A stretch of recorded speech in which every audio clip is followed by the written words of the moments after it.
Hello, this is Keith All and welcome back. Today's tutorial is we're going to do some exploratory data analysis with an Excel dataset. And basically what you see here on the left is a retail sales dataset.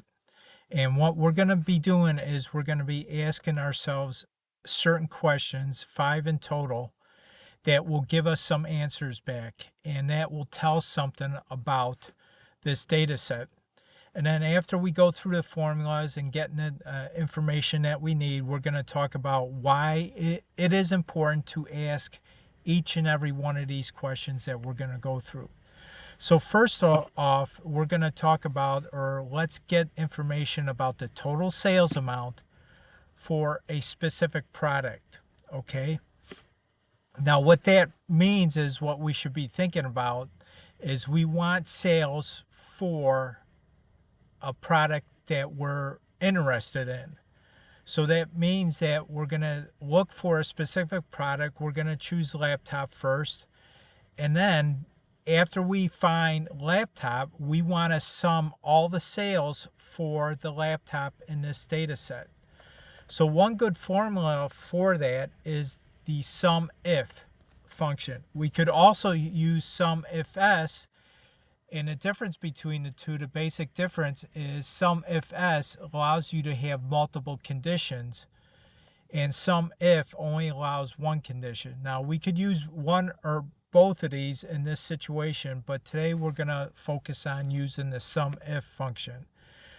So first of all, before I go there, I already automatically created a drop-down data validation list. And what that is basically I want to get a unique list of all the products in this data set. Okay, in order to do that, you just select any cell. I'm using a shortcut key to navigate through the ribbons. Alt A for data, V for data tools over here on the right. And then data validation, we're going to select V again as in Victor. And all we do is we select list from this drop-down list, and then we select, well, where are we going to get the values for this list? And all you have to do is point it to the location. I already did this, but as you can see, the marching ants around this column here, that means I selected all the values in this column. And that's how you get the data validation list. And I'm using Microsoft 365. So automatically what it does is returns only the unique items in this list, which makes it very powerful. So I'm going to cancel out of there. So now let's build the sum if function in order to get the total sales for this product, which is laptop. So we're going to press equal, sum if, tab over it. Now this range that we're looking for is, as you can see, you have multiple arguments here. Criteria is we want to look for laptop, okay? So where are we going to find laptop? And the range that we're looking for in this first argument is where that's the range that we select. So we're going to find laptop in this column here. So we're going to select that, Control Shift down arrow, Control backspace, and we got our range that we're looking for. I'm just making it absolute. In this case, we don't have to do it because we're not going to copy this formula down or over to the right. So I'm going to press comma. Now what's our criteria? We're looking for laptop.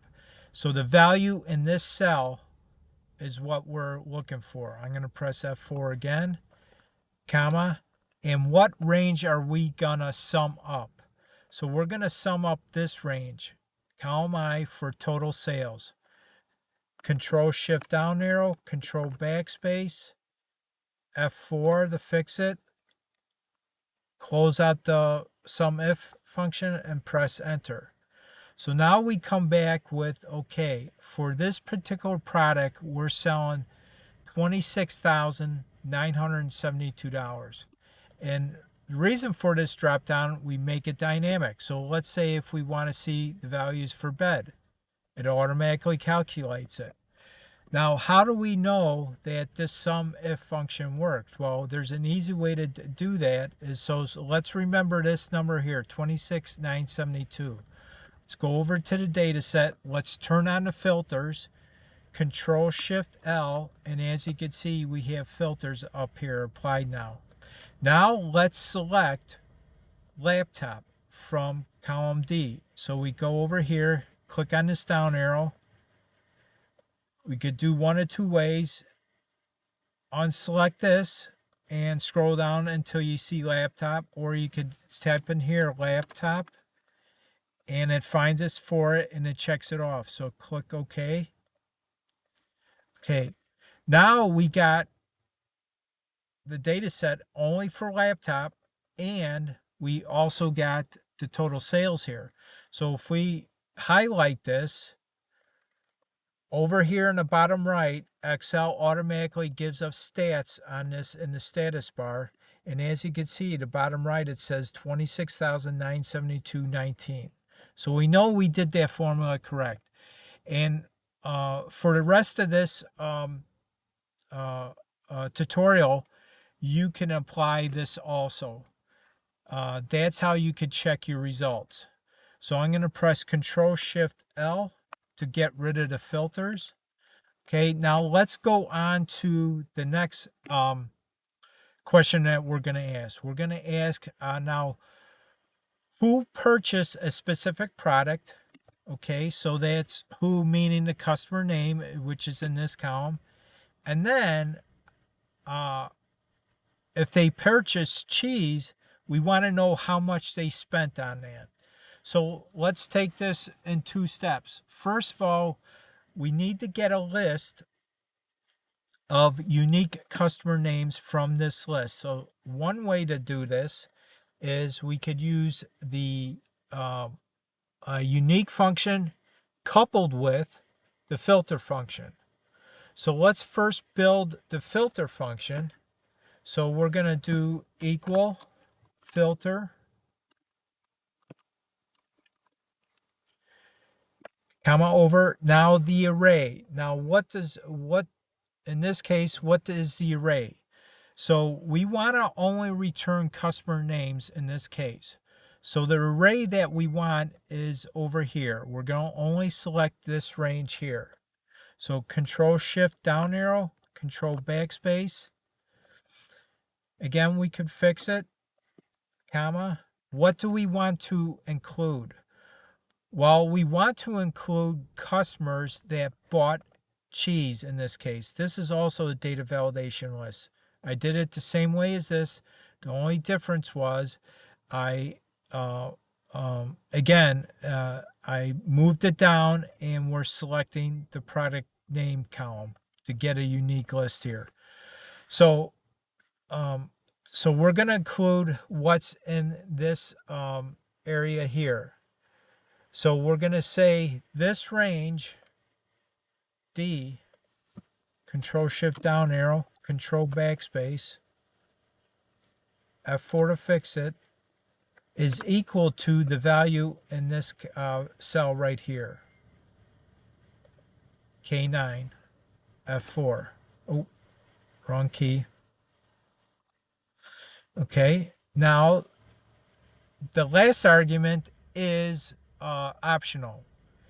That's in case that, okay, if we don't find the values that we want, it's either gonna, if I don't include the last argument, it's gonna return an error. If I do include it, I'm gonna, instead of an error displaying, we're gonna show a message. In this case, I'm not gonna do that, so I'm gonna close out the filter function and press enter. Now, if we're gonna surround this by unique. Now, by looking at this, it almost looks like there are all unique names, but in case your data set has duplicates in here, you could surround it by unique. Tab over. Let's close out, close that out and press enter. And we get the same list because there's no duplicate names here. So that's that. Now, since we got the list of names, now we want to put next to their name, well, how much did they spend for cheese? So now we could use the sum uh, if s function, because this time we want to find uh, the value for here based upon two conditions. One, they purchased cheese, and two is we want to search for how much did Randy spend. So we're going to use the sum if s function. Tab over. Again, the sum range for this is what are we going to sum up, which is the numbers itself. We want to sum up the total sales that we have. So we're going to go over to this column, Control Shift down arrow, Control backspace. This time we do have to fix this range because we're going to be copying this down. It's always going to be the same for each person that we're going to check. So F4, comma. Now the criteria range. Okay, well, first of all, the first criteria is our product. So the range that we need to look for is in the product name column. Yeah, product name column. We could do it the other way around. We could first search for name and then the product. It doesn't matter in this case. But our first range that we're going to select is the product name. So we're going to Control Shift down arrow, Control backspace. Again, this needs to be fixed. The criteria now we need to apply to this range that we selected comes from this value here. So we're going to press F4 to fix that because we're always going to look in this cell every time that we copy this formula down. So comma.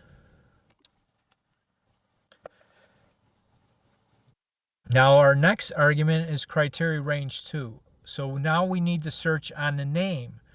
So our criteria range is going to be over here. And since this is a dynamic array that I filled here, if you press Control Shift down here, watch what it does to the range. It automatically adds the pound to that. So F4 to fix it, comma. And then our next is criteria 2. So in other words, we're looking for Randy in this case. Okay. And we're not gonna fix it because we're gonna copy this down. So in the next cell, it's gonna be L10, L11, and so forth, because we want to look for this name, this sales for this product, this salesperson for this product, or this customer name. So we're not going to fix it. So we're going to close out of that. Press enter. Let's see why we got a value error. Okay. So this is could be a good learning experience. Okay. Okay. So what I did incorrectly was I selected the wrong range here. What we want is the list of customer names in our data set, which is not this, but over here. Control Shift down arrow, Control backspace. Let's fix it, F4. And then we want L9 or L pound. Just select the entire range, and when I press enter here, it automatically fills in, because this is a dynamic array. It automatically fills in for everything else down below here. So again, if we go over here, let's select a different product, and it automatically updates.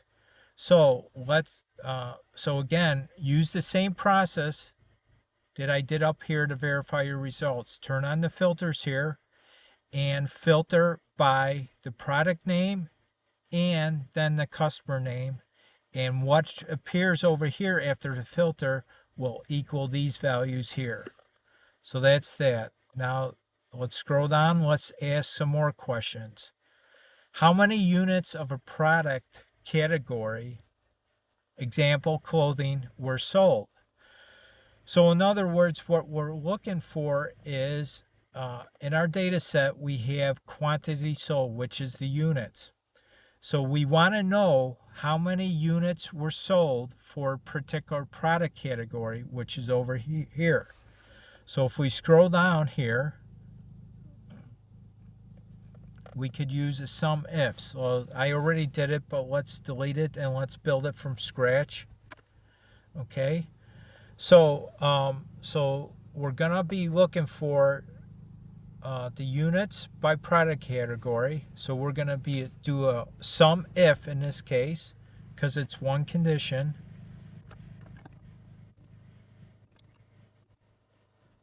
Tab over the range. Okay, the range. Remember, our criteria is our product category, clothing. And this is the condition. We want it to equal clothing. So our range here is going to be over here, our product categories. Control Shift down arrow, Control backspace, F4 to fix it, comma. Our criteria must equal whatever the value is in this cell. F4 to fix it. And our sum range in this case is the units sold. Control up arrow, or quantity sold, Control Shift down arrow, Control backspace. Again, we can fix this. Press enter. Oop. Okay, what did I do wrong here? Okay.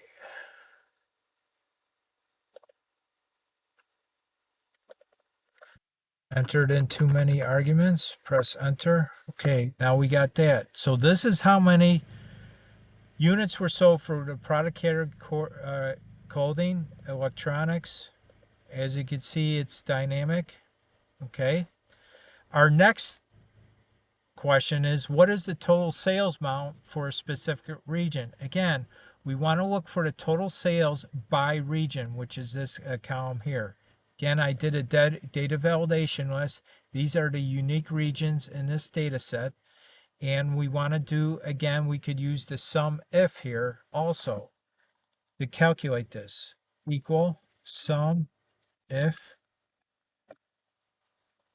Okay, where are we going to find north? Okay, because that's our criteria. We're going to find it in this column here. Control Shift down arrow, Control backspace.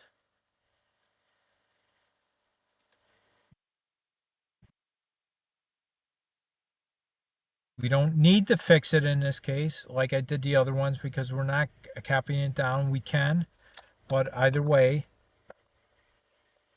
And then what's our criteria? That our criteria exists in this cell right here. Okay.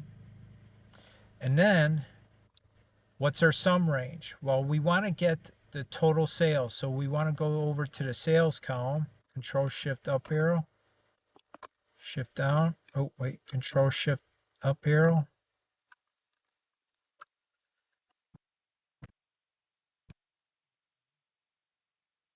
Something's happening here. Let's go back up here.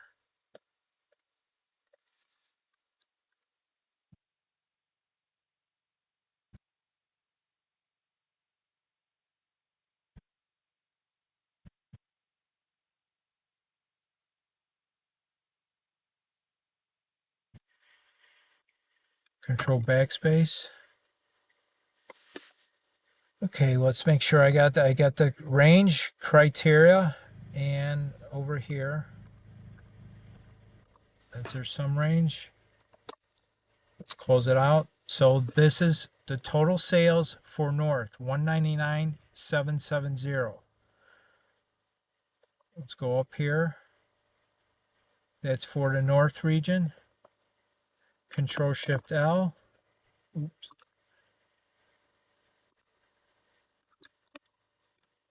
Control Shift L.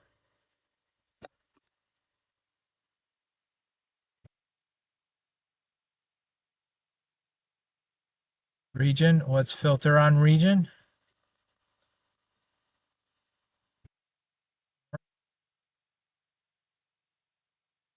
Collapses everything, but if we sum everything up, Control Shift down arrow, you could see it's Control Shift up arrow.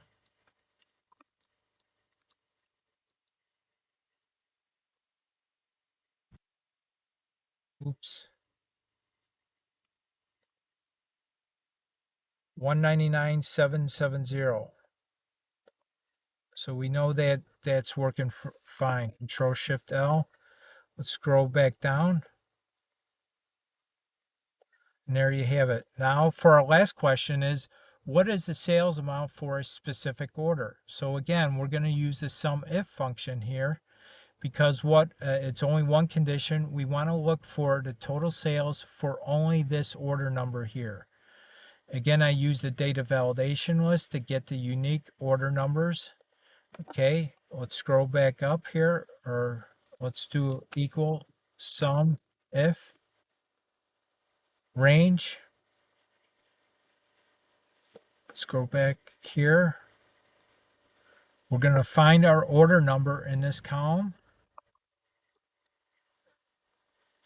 I know what I'm doing wrong here. Just a second. Sorry.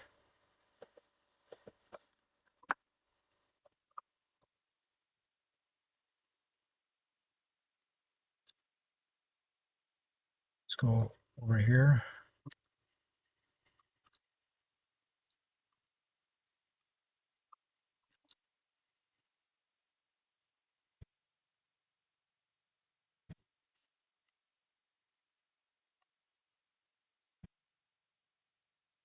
Okay, now the criteria is going to be over here.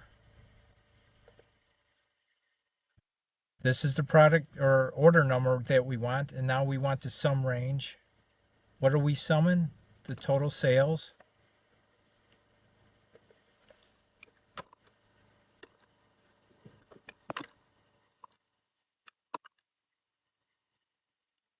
Close that out. And now we got the total sales for that product number or order number. And it's fully dynamic. Okay. So this is a way that you can analyze your data. Now, of course, these questions that I asked are not exhaustive. There are many other questions that we can pull out of this range. But now let's go back. Let's go to why we need to answer some of these questions. So why would we need to know the total sales amount for a specific product? Now, again, the reasons I listed here are not exhaustive. There are many other reasons, but these are the three that I came up with. Performance assessment. So by tracking your total sales of a particular product, businesses can then assess how well a product is performing in the market. And it helps to identify your best-selling products and those that may need improvement or discontinuation.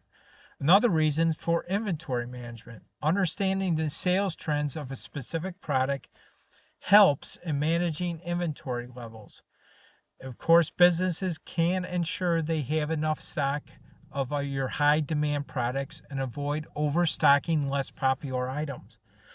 Revenue analysis is another reason. Knowing the total sales of a product contributes to the revenue analysis. It helps determine which products generate the most revenue and contribute significantly to the company's bottom line. So our next question is, who purchased a specific product and how much did they spend on it? While this is good to know who purchased a specific product, helps in building detailed customer profiles. Businesses then can segment customers based upon their purchasing behavior and target them more effectively with personalized marketing strategies. Imagine when you go to Amazon, you buy a specific product.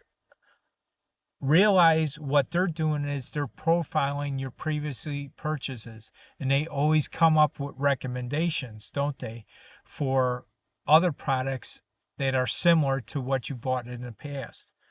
So another reason is loyalty and retention. Identifying repeat customers who frequently purchase certain products allows businesses to focus on customer loyalty and retention programs. And offering them personalized discounts or loyalty rewards to these customers can then enhance their satisfaction and increase repeat purchases. Another reason for this type of question is customer relationship management. In other words, CRMs.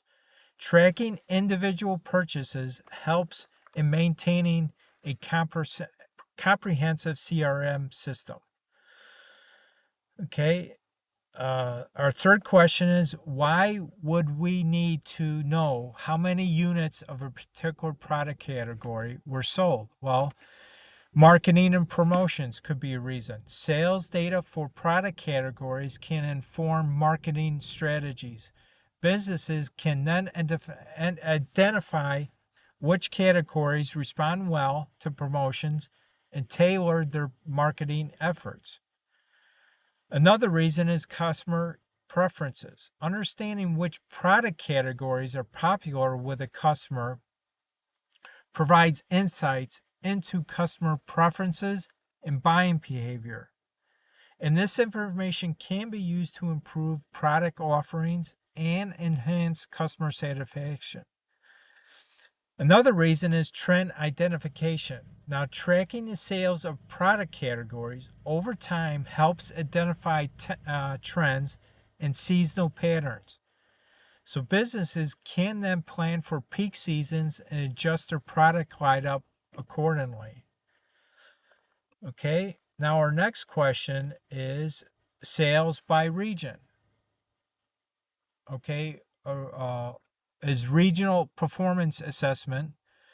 It allows businesses to evaluate how well their products and services are performing in different regions across your country or across the globe.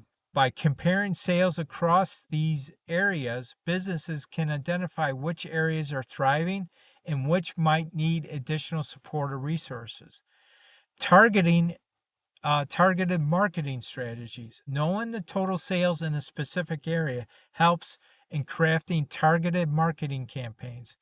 Businesses can then tailor their promotions, advertisements, and marketing efforts to the specific needs and preferences of customers in that area. Resource allocation could be another reason. Businesses can allocate resources more effectively based on regional sales data. For example, regions with higher sales might receive more inventory, marketing budgets, and staffing to support ongoing growth in those areas. And our last question, why would we need to know the sales amount for a specific order, meaning order ID? Performance evaluation. Sales amounts for specific orders can be used to evaluate the performance of sales teams, products, and promotion. It helps identify areas of success and areas that may need improvement. Now, returns and refunds. Detailed order information is essential for managing returns and refunds. It ensures that the correct amounts are refunded and helps in tracking the reasons for returns, which can be valuable for improving product quality and customer experience. Another reason is compliance and reporting. Accurate record keeping of sales amounts for specific orders is important for compliance with accounting standards and regulations. It also ensures that financial reports are accurate and complete.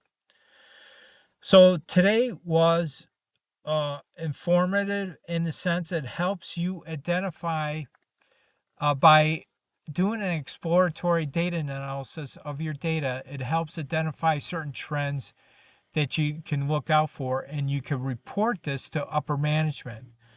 So these are the steps that you could go through to look at your data as a data analyst. So hopefully this was insightful for you today. Look for more tutorials like this on other data sets that I come up with. Again, remember to subscribe to my channel because you'll always be notified of when a new video is uploaded. And also remember to like and share this video, and please comment on this tutorial also. Again, it helps with the YouTube algorithm. It brings this video out to more people because I know other people are looking for this information to learn. Thanks again. You have a great day, and I'll see you on the next video.